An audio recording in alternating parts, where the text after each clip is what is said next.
সকাল থেকে আকাশের মুখটা বেশ ভার, কিন্তু আমার মুখটা আজকে ভার নেই। কেন, বর্ষার এই আকাশটা দেখার জন্য আমরা সারাটা বছর গরমের কষ্টটা সহ্য করি। 50 ডিগ্রি গরমটা যখন সহ্য করছিলাম তখন ভাবছিলাম যে কবে আকাশে এরকম কালো মেঘ দেখতে পাবো। কাজে মন বসছিল না, ছেলেকে বললাম চল মামা বাড়ি যাই। তাই দুজনে মাঝে বেরিয়েও পড়লাম। রাস্তাটা দেখে কেউ বলতে পারবেন ঠিক কোন জায়গাটা?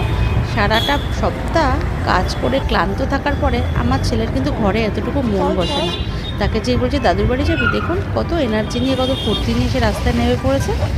চান করে জামা কাপড় পরে রেডি হয়ে সে দাদুর বাড়ি যাওয়ার জন্য পুরো রেডি। তাই মা ছেলেতে বেরিয়ে পড়লাম। অটোয় যখন উঠে পড়লাম, পাড়ার ভিতর দিয়ে যখন যাচ্ছি, হ্যাঁ পাড়াই বলতে পারেন, কেন দীর্ঘ 22টা বছর এই চেনা রাস্তাগুলোর মধ্যে দিয়েই আমার কেটেছে। তাই এটা আমার কাছে ভীষণই চেনা, ভীষণই কাছে, ভীষণই পরিচিত একটা জায়গা।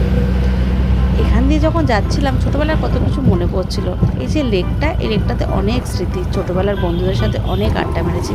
কেউ বলতে পারবেন লেকটা কোন জায়গাটা, কি এই জায়গাটা কোনটা? এখান দিয়ে একটু এগিয়ে গেলে আমার স্কুল, যেখানে কেটেছে আমার পড়াশোনার পুরো জীবনটা।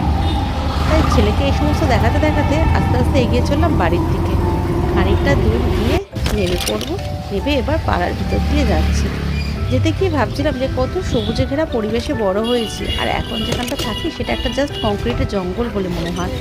এই যে নীল তিরপল দিয়ে ঘেরা জায়গাটা দেখছেন, এর ভেতরে মা দুর্গা একদম রেডি।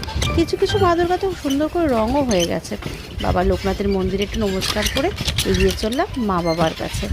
দেখুন সবুজে ঘোরা পরিবেশে ঠিক এটা একটা মনোরম পরিবেশ আমার কাছে, কারণ আমি যেখানে থাকি সেখানে এতটুকু গাছ আমি ঠিক করে দেখতে পাই না। এখানটা দিয়ে যখন যাচ্ছিলাম ভাবছিলাম যে ছোটোবেলাটা তো আমার এখানেই কেটেছে।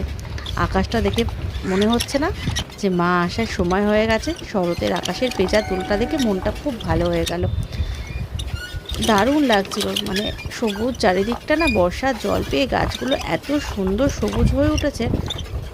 4 মাস আসেনি এই দিকটাতে মা বাবার কাছে, তাই যাচ্ছে একটু। ট্রেনটা আপন মনে ছুটে চলেছে তার নিজের দায়িত্ব পালনের দিকে। কত মানুষকে তার পৌঁছে দিতে হবে নিজের গন্তব্যে। যাই, এবার রিক্সা থেকে নামি, নেবে মার কাছে যাই। রিক্সা থেকে নেবে আর একজন ছুটেছে। অন্য সময় তাকে বললেও সে কোনো কথা শুনতে চায় না। তাকে পিছন দিয়ে ডাকছি দাঁড়ানোর জন্য, সে দাঁড়াবে আর হাত তো দাঁড়াবে না। যাই মা বাবার কাছে একটু যাই, অনেক দিন আসিনি। হ্যাঁ, এটা আমার বাড়ি। অনেক দিন সময় পাই না, ছেলে স্কুল পড়াশোনা এসবের জন্য। একটু মা বাবার সাথে দেখা করি, তাদের সাথে দুটো সুখ দুঃখের কথা বলি, নিয়ে আবার ফিরে যাব নিজের বাড়ি নিজের দায়িত্ব পালনের জন্য। যারা ফেসবুক থেকে দেখছেন তারা আমাকে লাইক করে দেবেন, আমার পেজটা ফলো করে দেবেন।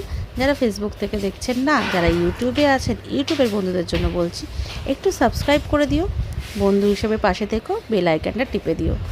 টাটা।